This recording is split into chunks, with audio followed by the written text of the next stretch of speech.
Hello everyone and welcome back. As promised, today we're going to test the stopping power, or maybe that's not the right word with 32 ACP. We're going to test its effectiveness with our normal FBI setup in ballistic gelatin. As we always do, we dress it up per the FBI standard and we're working it at 10 feet. Keep in mind, the FBI would like at least 12 to 20 inches of penetration, so we're going to find out whether the 32 ACP can get that done. I'm going to use a Ruger LCR revolver for the test with a 2-inch barrel, and there's a reason why I'm going to do that. One, as we talked in the previous video about some of the positive attributes of the 32 ACP cartridge, is its lack of recoil. It's absolutely amazing how fun and enjoyable that round is to shoot. I've gotten used to kind of the aiming point before we started videoing, and I'm telling you, I'm blown away by how much fun the 32 ACP is to shoot. So the revolver we're going to use is chambered in .327. To run the semi-rimmed 32 ACP cartridge, moon clips make it more efficient, especially when you try to extract the shells that are spent from the revolver. So without any further ado, we're going to try some 32 ACP FBI test and see how well it does. Maybe it is or is not a mouse gun, as some people refer to it, but I think it might surprise. Let's see if it does.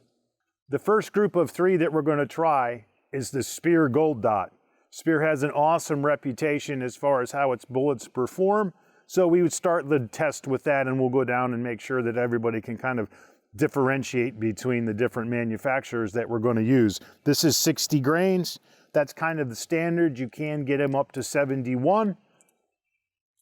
Those weren't readily available to me, so we're going to kind of stay with what's normal people or is most readily able to find. So, according to Speer, she runs, let me see if they, nope, no FPS listed. We do have our chrono set up. We'll see what we can get done as far as speed goes. Oops. Okay. There is no way to stage the trigger with this particular Ruger, but it does have a pretty agreeable sight.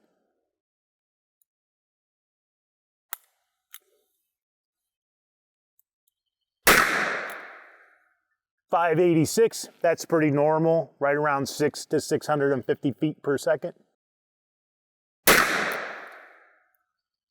595 again, or 596. We must have had a light strike, and we did. I'll run some more Speer through here and see if that's a trend that continues or not. Let's go downrange and see what we got with the first 2. So you can see an entry point roughly low on the gel block, and it penetrated to about maybe slightly more than halfway. So the second one, you can see the cavitation here.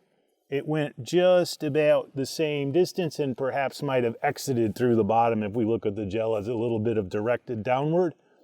So, according to the FBI standard, the Speer Gold Dot, not enough penetration for their sort of pass or fail grade. I certainly don't think it's 12, but like I said, we'll measure it when we're back at the lab. Now, on to some Winchester. This is a fairly old box of Winchester Silver Tip jacketed hollow point. The 32 ACP has been around for so long, and as we mentioned in the previous video, by volume, more guns have actually been chambered in 32 ACP than any other. So let's see how the Winchester does. Going to be a quick no bang the first time. And now here we go. 779, significantly faster than the Speer. 758. 736. So I'll clear those out in a second. Aha! So with the Winchester, we do have significantly more penetration. One here, but it does not look like the rounds opened up to a significant degree at all. Sometimes they get stuck between gel blocks, not so in this case. So I'm not sure where number 3 went. We'll try to find them later. Much better performance with the Winchester. So we're going to continue with some Hornady XTP, also in 60 grain. That's a bullet that's been around a while as well, and we've shot it before on the channel. Now I'll move some of this out of my way.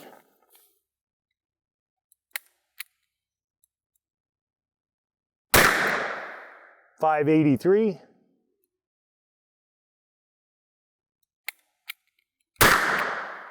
.489, very slow. .596.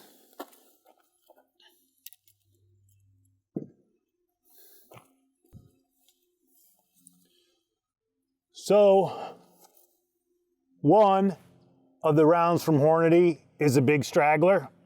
Not very much penetration at all, perhaps 8 inches, but the rest of them would seem to have done about as well as the Winchester Silver Tip, even though going a little bit slower. So,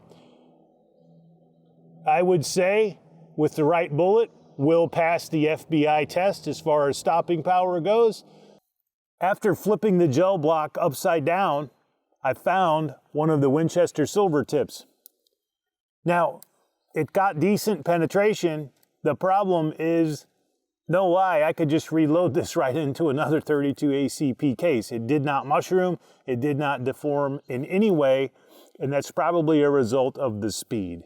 It just doesn't develop enough speed to mushroom out the way faster pistol rounds do. But back when it was made, this was probably about as good as you could have expected. Question is, for the individual, is it good enough for today? We fired 3 different types of rounds through the gel block at around 10 feet.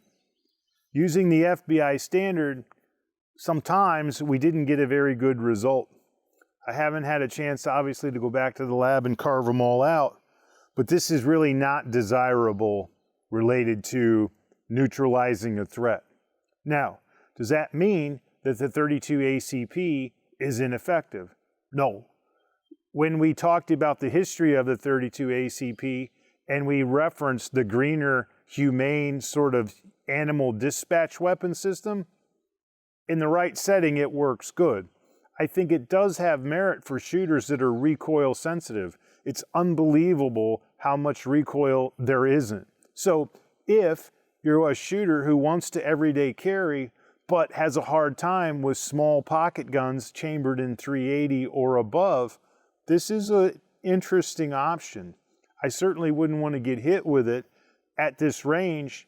Yes, you do have to shoot to a proficiency that's perhaps higher than some people are used to, but I think you can make it work, and it could be a viable option for recoil-sensitive shooters.